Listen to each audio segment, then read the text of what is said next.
Hola, hola, bienvenidos. Primer programa del mes de abril en Ventana a la Ciencia y nosotros aquí refrescando en la mañana del sábado. Muy entrados en otoño, Daniela, pero primero te saludo. Muy entrados en otoño ya, pero lo mismo seguimos usando ropa suelta, hay que decir. Y ropa fresca, sobre todas las cosas, porque la calidez del estudio se nota, se Exactamente, siente. las luces sobre todo. Claro, las luces que calientan un poquito. Nosotros arrancamos Ventana a la Ciencia contándoles sobre un tema muy importante como es la salud mental, ¿no?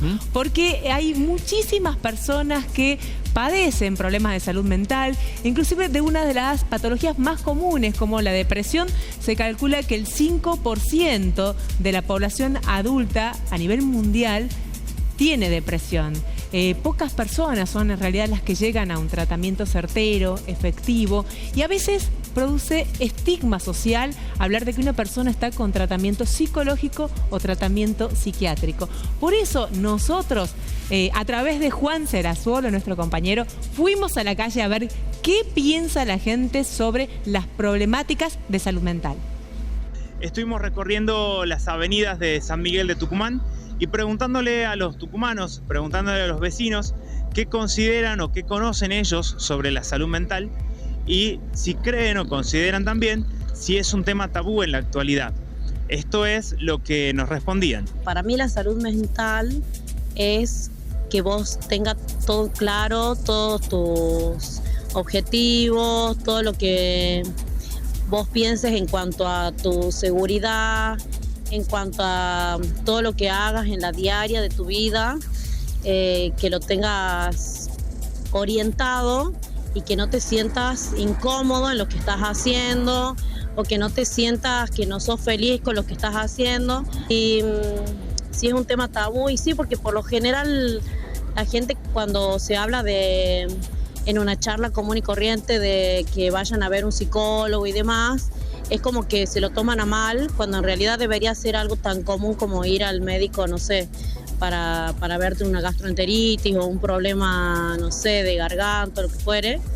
Y por lo general la gente cree que ir al psicólogo es como algo porque estás loco, lo que sea, y en realidad nada que ver, nada más alejado, y además lo descuidamos mucho también. Yo creo que tienen que ver con el estado anímico, que involucra tanto todo tipo de emoción.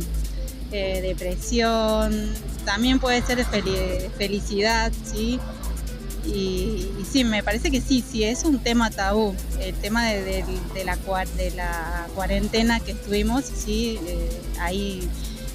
desde ahí me parece que comenzó a tener más importancia. Y la importancia es por los mismos problemas, digamos, que se fueron, las mismas consultas que uno fue experimentando tanto en uno mismo y a su vez con otros. Está involucrado mucho con los sentimientos, los estados de ánimo por lo que pasamos. Y sí, es un tema tabú para muchos, para otros no, porque tal vez estamos más abiertos a ir a terapia, a charlar sobre nuestros problemas a diarios, cotidianos también. Pienso que abarca algo necesario, digamos, una buena salud, digamos, libre de vicios y que hace falta. Tabú, por ahí no sé si será tan tabú aquí en Tucumán, pero la gente por ahí descuida esa salud mental. Pienso que con tanta tecnología en internet a veces se desvaloriza un poco, a veces van uno por otra, hay que volver un poquito más a los libros, me parece que es la fuente, digamos, de todo. Para mí la salud mental es algo muy importante, es algo que se debería tratar en todos lados, no solamente de manera particular, sino, bueno, en lugares públicos, porque hoy en día la mayoría de la gente sufre bastante de distintos tipos de complicaciones mentales que tiene. Y no, para mí no es un tabú. No es un tabú porque si bien, bueno, ya es algo que se lo trata de una manera muy común, todas las personas sufren de algún problema mental, depresión, ansiedad, y debería ser tratado con total naturalidad. Bueno, la gente opinaba qué es la salud mental para ellos y si es un tema tabú para los tucumanos, ¿no? Me gustó una de las definiciones, creo que era la penúltima, que decía la gente sufre, ¿no? Sí. Y eso es, creo, lo común en las problemáticas de salud mental. Qué compromiso asumir delante de una cámara el tener que definir qué es la salud mental. A nosotros nos cuesta tanto y agradecemos mucho a la gente que se suma a los informes de Juan y que puede aportar, obviamente. Exactamente, pero tenemos un experto, un especialista, Claro. el psicólogo Roberto González Marchetti, nos está acompañando en la jornada de hoy aquí en Ventana a la Ciencia para sacarnos todas las dudas y saber exactamente qué es la salud mental. Bienvenido. ¿Cómo le va? Muchas gracias por la invitación. Bueno, yo creo que la salud mental cada vez va ocupando más espacio, sobre todo de observación y de importancia, porque sabemos que la comorbilidad que existe, tanto la salud mental con la salud física, y bueno, como recién decías vos, la depresión es una de las patologías más frecuentes, la más común, y quizás justamente al ser tan frecuente, tan común, que todos lo hemos padecido en algún momento en forma transitoria, en forma episódica o quizás como una enfermedad, entonces lleva aparejado un cambio en el estilo de vida, y si no recibe la atención que merece, esa problemática se va cronificando. Entonces, el problema de la depresión, que tiene diversas causas, puede ser causas sociales, causas a nivel neuroquímico del cerebro, también por situaciones o eventos de trauma emocional, tiene una alta comorbilidad que se asocia con otras enfermedades de origen emocional. Por ejemplo, el 60% de las depresiones tienen comorbilidades, ya sea con una crisis de angustia, un ataque de pánico, una ansiedad generalizada, o a veces puede formar parte de un cuadro mucho más severo, que son los trastornos de la personalidad, o cuadros que apuntan ya a enfermedades relacionadas con la psicosis. Por supuesto que los factores desencadenantes pueden ser a veces una situación, por ejemplo, un despido laboral, puede ser una situación también de pérdida de un ser querido, es decir, puede ser cualquier tipo de situación de alto impacto de estrés en la persona, pero que hay que diferenciar que no es lo mismo un duelo que con una depresión, porque en el tema del duelo, la persona que está atravesando una situación de duelo no tiene tanta rumiación de pensamiento negativo como puede pasar con la depresión. Es decir, la persona todavía tiene una capacidad de poder conectarse con el ambiente, con los demás vínculos, pero en cambio que la depresión no, porque el estado que lleva es un estado de displacer, de tristeza, de fatiga. Bueno, ¿ese sería un punto para diferenciar una tristeza común de la depresión, por ejemplo? Bueno, la tristeza es una emoción básica que la tenemos desde el momento de nacer, y que son necesarias los eventos de tristeza porque cumplen también una función adaptativa dentro del organismo como para poder disminuir el impacto del estrés. Ahora, la tristeza forma parte es un síntoma más de la depresión junto con otros síntomas que la van acompañando. Entonces, esos síntomas que van acompañando hacen que la tristeza se combine con, por ejemplo, con la alteración del sueño, alteración en el hábito alimentario, es decir, situaciones que le van llevando a la persona a ir perdiendo el control de sí mismo, y eso va ocasionando una dificultad. Hay gente que es más propensa, recién me quedó resonando en mi cabeza eso de los pensamientos negativos. Hay gente que es más propensa a tenerlos. Eso se trabaja de manera negativa, también, porque hay gente que, me imagino que un pensamiento negativo lleva a otro. ¿Cómo se trata eso? ¿Cómo se lo evita? Bueno, trabajar los pensamientos negativos es un proceso, pero sí hay que hacer una diferenciación. El hecho recién hablamos del tema de sobrejuzgar a las personas o discriminar a las personas. Por ejemplo, hay muchos rótulos negativos de la persona depresiva, que es aquella persona que vive pensando en forma negativa, que debe ser más positivo, más optimista.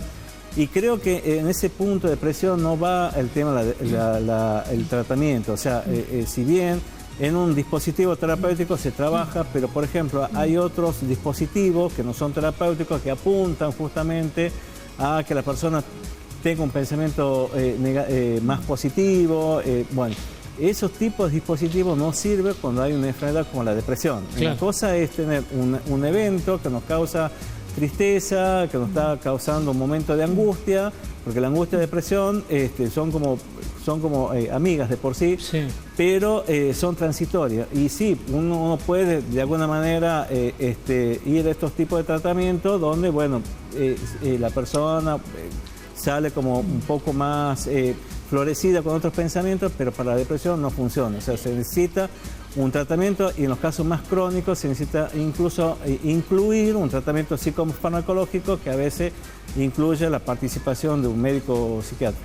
Suele pasar cada tanto, siempre se vuelve a poner en el tapete la discusión pública la cuestión de la salud mental. Y justamente ahora el gobierno impulsa una nueva ley de salud mental. Hablábamos y veíamos el otro día, me ha tocado leer también por ahí de la Asociación Argentina de Psiquiatría, que hablaba esto del apoyo que hay hacia esa ley del gobierno. Le quiero preguntar a usted qué opina sobre esa ley y qué opina del apoyo que está teniendo. Bueno, yo estoy a favor de la ley actual, de la ley de salud mental, porque contempla todo, o sea, contempla los derechos del usuario, las internaciones. En realidad, el problema de la ley de salud mental apunta al problema de las internaciones, es decir, y al modelo también de cómo se conciba la enfermedad mental. Los casos más severos que se ven, por ejemplo, el tema de adicciones o la esquizofrenia, en estos casos sí está contemplada la internación, aún cuando sea voluntaria. Lo que pasa es que una vez que se lo interna a la persona, tiene que haber un seguimiento, porque estamos en una privación, digamos, de la libertad de esa persona, y tiene que haber un control que esa persona está recibiendo un tratamiento como tiene que ser. Entonces, el hecho de habilitar, que es la otra postura, habilitar nuevos manicomios, como se dice, o sea, nuevas clínicas neuropsiquiátricas, no soluciona el problema de trasfondo. O sea, hoy tenemos un alto nivel de personas que tienen mucha dificultad de acceso a la salud. Si bien en esta provincia hay una ley que tiene que ver con la emergencia de salud mental, sigue siendo insuficiente porque hay muchas personas con muchas patologías de origen emocional que aún le cuesta conseguir una atención en términos. Bueno, justamente sobre ese punto, Roberto, quería consultarte. En el caso de los niños, a veces también en el sistema público es difícil conseguir turnos para tratamiento psicológico. Sabemos que hay lugares que tienen atención psicológica en la provincia y que es gratuita, desde el hospital de niños hasta algunos CAPS, muy poquitos. Y en algunos casos ya necesitan psiquiatras, ¿no? Y eso también hay muy pocos dentro del sistema público. Esta ley de emergencia sanitaria habilitó un número de llamadas, un número telefónico donde la gente puede tratar de conseguir alguna derivación en el caso de que sea muy urgente, ¿no? Pero a la gente se le escucha decir todo el tiempo que no consiguen turno, que es muy difícil, que tienen que pasar 2 semanas. Y, por ejemplo, hay temas muy puntuales, ¿no? Como, por ejemplo, la ideación suicida, ¿no? A la que hay que darle respuesta rapidísimo. ¿Qué pasa en estos casos? ¿Cuán preparados estamos para dar respuesta? Bueno, el sistema público está preparado justamente para estos casos de urgencia. El problema pasa cuando suceden estas situaciones de estrés fuera de hogar. Por eso la conducta suicida o los casos ya de suicidio se dan generalmente siempre los fines de semana. Es decir, no es que los otros días no se dan, sino se dan en menor frecuencia. Y justamente la urgencia de los fines de semana es un gran problema, no solo acá en Tucumán, sino en todo el país, de poder dar un abordaje interdisciplinario. Para eso hace falta como una mayor inversión en recursos humanos para que puedan dar para que puedan atender esas problemáticas. Y el problema es que para poder trabajar con los niños y adolescentes, tiene que haber un servicio de salud mental especializado en niñez y adolescencia. No es lo mismo el tratamiento que se puede dar a un adulto que en aquello vinculado a la adolescencia. Son 2 dispositivos diferentes y si es necesario, que se pueda crear un plan de salud vinculado a la salud mental de los niños, porque el gran problema que hoy tenemos en nuestra provincia, así como hay una alta judicialización de casos de violencia de género, violencia familiar, el problema de los chicos que están en una situación de vulnerabilidad de su derecho, son niños que a veces la justicia los empieza a derivar para la atención psicológica o atención de salud mental. Y bueno, aquellos que puedan tener acceso a la salud privada pueden llegar a costear su tratamiento, pero aquellos grupos no. Entonces, muchas veces en ese grupo el dispositivo necesario para casos más graves es muy difícil complementar. O sea, una persona, un sistema público no te va a ir 2 veces a la semana cuando la urgencia sea necesario. Aún así, en los casos de internación en salud mental para niños y adolescentes debe ser muy diferente a los que son para los casos de adultez. Si bien tienen que estar acompañados de los padres o de algún tutor, porque el niño tiene que estar acompañado las 24 horas, y eso requiere otro análisis que es necesario, hablarlo, ponerlo en la mesa y tratar de llevar soluciones. Si no, seguimos en este problema de la dificultad de acceder a un servicio de calidad. Roberto, ¿qué nos pasa como sociedad cuando escuchamos un caso como el de Benja, ¿no? Este caso de este nene que está como desaparecido hasta el día de hoy, la gente preguntando dónde está. Y los padres, que en algún momento ya se decía que, digamos, sobre todo el padre, que era violento, que golpeaba a la madre, a la familia, a los chicos, que era una familia adicta. ¿De qué manera se los puede asistir psicológicamente? ¿Cómo ayudar a que esos niños, los que quedaban, los hermanos de Benja, puedan haber tenido contención? ¿Cómo no llegar a esas instancias extremas, no? Bueno, en esos lugares, justamente porque estamos hablando del interior de la provincia, lo más difícil es contar con un lugar que tenga que ver con el acceso a salud mental. Entonces, se agudiza más el problema. La otra es el femicidio. O sea, si hablamos del tema del femicidio, estamos hablando de un grupo de familia que es totalmente disfuncional, donde la violencia es común y donde en el caso, digamos, los femicidios que más se ha conocido en nuestra provincia, en nuestro país, hablaba ya sea del padre o de la madre, de antecedentes no solo de alguna enfermedad mental, sino también de una conducta violenta, que ahí lo que falta es previsibilidad. Es decir, si hay un análisis global donde hay un alto riesgo de que el papá o la mamá o el adulto que viva tiene una conducta en el cual puede llegar a ocasionar daño a terceros, se tiene que trabajar con un dispositivo de acompañamiento al niño, porque tampoco la solución es el niño sacarlo del seno familiar, ponerlo en un hogar de institutos menores, que sí sirve para situaciones, como vuelvo a decir, de urgencia, pero no debe ser el lugar de crianza del niño en una institución del Estado. Tiene que ser transitorio hasta lograr que pueda tener una familia. El problema es, que seguramente la justicia irá a investigar qué ha pasado, o sea, por qué no pudo estar ese niño quizás en una familia sustituta, por qué no pudo haber sido internado en una institución en forma transitoria, qué habrá pasado con los padres, o sea... La idea de que el Estado llegó tarde, ¿no? O quizá estuvo presente pero desorganizado, es decir, muchas veces se pierde